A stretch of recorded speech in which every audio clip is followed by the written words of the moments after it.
problem, right? HVAC diagnosis, the faults totally go undetected, costs about 6 to 8% of world's energy usage, right? So we're in a stage where we're trying to save energy every which way, yet we are wasting it under, without even thinking about it, because the HVAC systems have faults and they end up having energy waste. So for the US, this constitutes about $50 billion of energy waste due to the faults that go undetected in the HVAC systems. So you might say, well, why can't we achieve autonomy in buildings? Cars achieved it, so why aren't we there? So as you all know, right, so I'm kind of talking to all the experts here, each building is unique, right? We do have very complex control logic implementations to manage interdependent building systems. So here's a air handling unit, very simple one, and this is what's happening behind the scenes to control this air handling unit with a lot of, connections and variables and things like that. So thousands of linkages between different entities to control it. As a result, it becomes it's easy to make mistakes, right? The errors get embedded, and it becomes challenging to identify issues. The other part is that because each building is unique, when we talk about AI, right, artificial intelligence, the power of AI comes from the fact that we take data, we train a model from the data, and we use that model for multiple things. It works very well for the cars because the cars are the same thing, right? It's the same model, and you can learn from it and then apply it to the other. But we can't do that in the buildings. So these are 6 rooftop units, same company, same make, same model, on the same building. And we said, well, can we train the model with one of them and apply that learning to the others? And it turns out that it wasn't easy to transfer.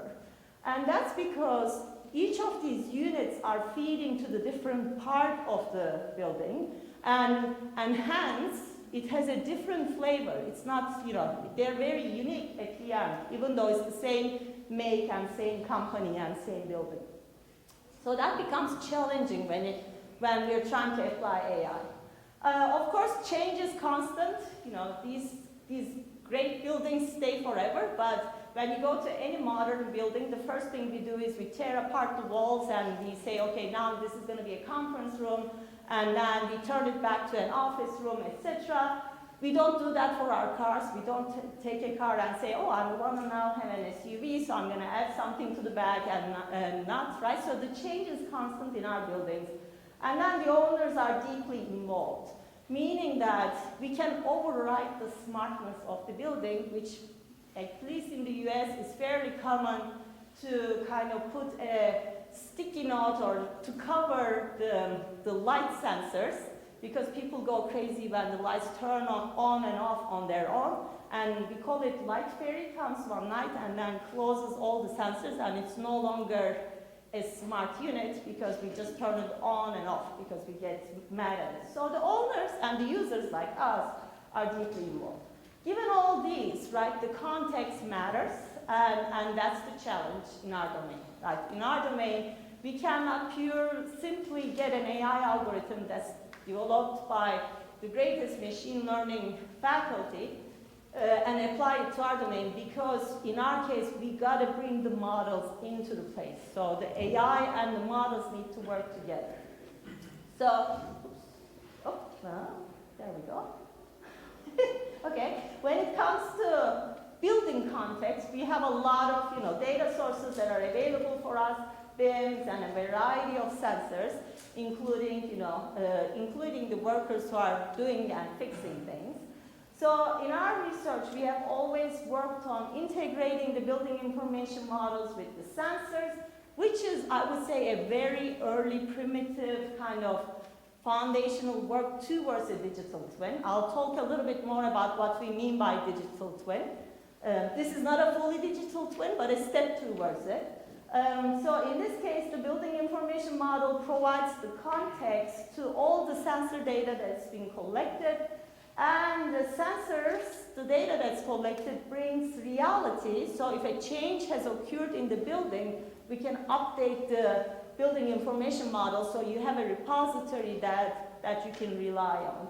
We used to call this living information model because it's continuously updated.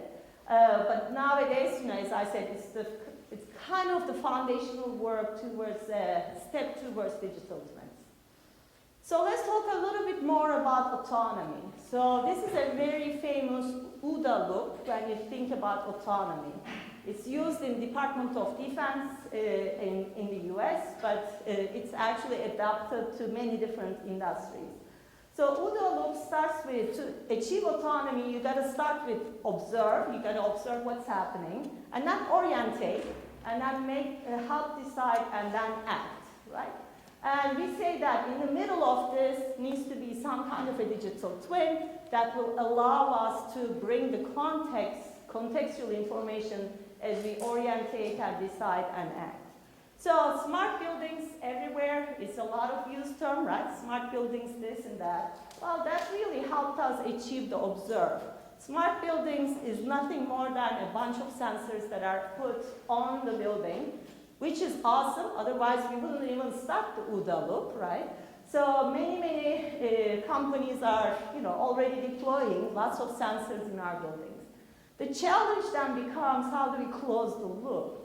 To be able to close it, for example, for an HVAC system, we gotta have intelligent diagnostics and root cause analysis. We don't have that in the industry yet. Still an open research area. We have fault detection, but not necessarily fault diagnostics. Once you have intelligent diagnostics, you should actually be able to do prognosis. You should be able to say, hey, this thing is gonna fail in about 6 months, or this thing is gonna fail in about 3 months. So with that, you can make a decision on whether to fix it or not.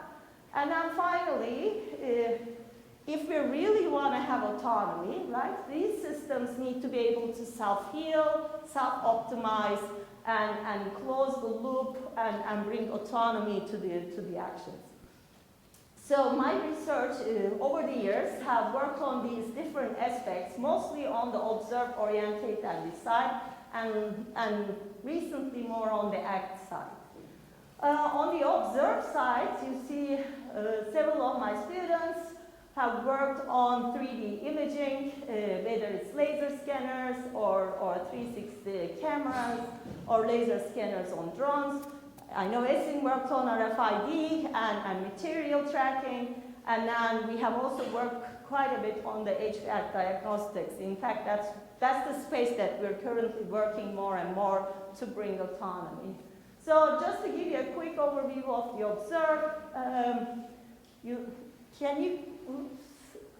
aşağıdakine basabilir misiniz?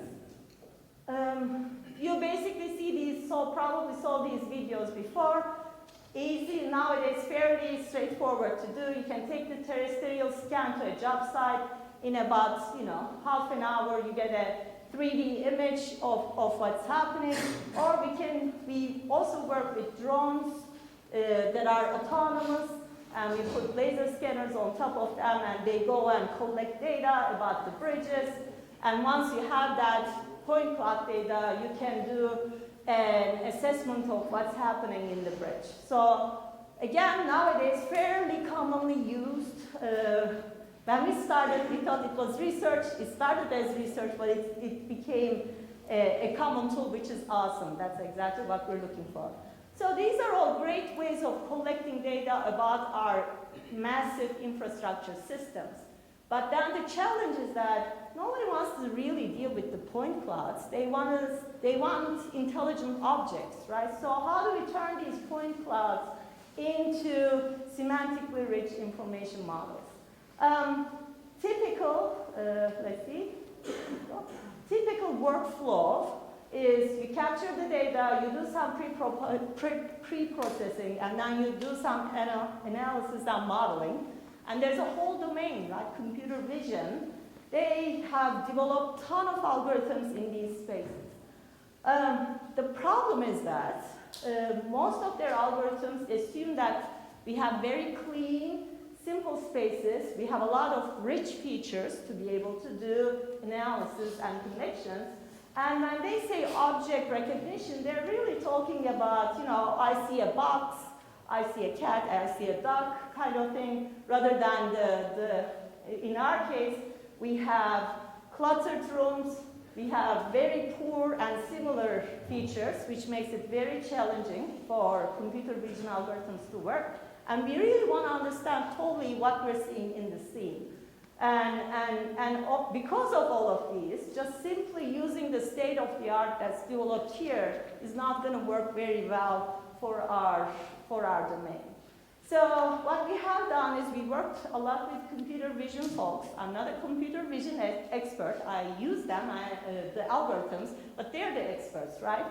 But then what we have found is that in all of those, when we try to achieve an IFC-based information model from points to BIM or points to BRIM, right, bridge information model, we not only utilize machine learning, but also embedded some construction knowledge in it so that the domain knowledge becomes equally important in detecting what types of things that we're seeing in the scene. Similarly, very recently, this is my PhD student who graduated in June, now works for Facebook Meta, and we said, can we use images to do that? There's a ton of work out there, right, that turns images to BIM. This is a little different. In all of those work, the data collection, the image collection is with the purpose of developing a BIM, so there are a lot of overlaps in the images. And then it becomes easy to create the 3D. In this case, we basically went to the random data collection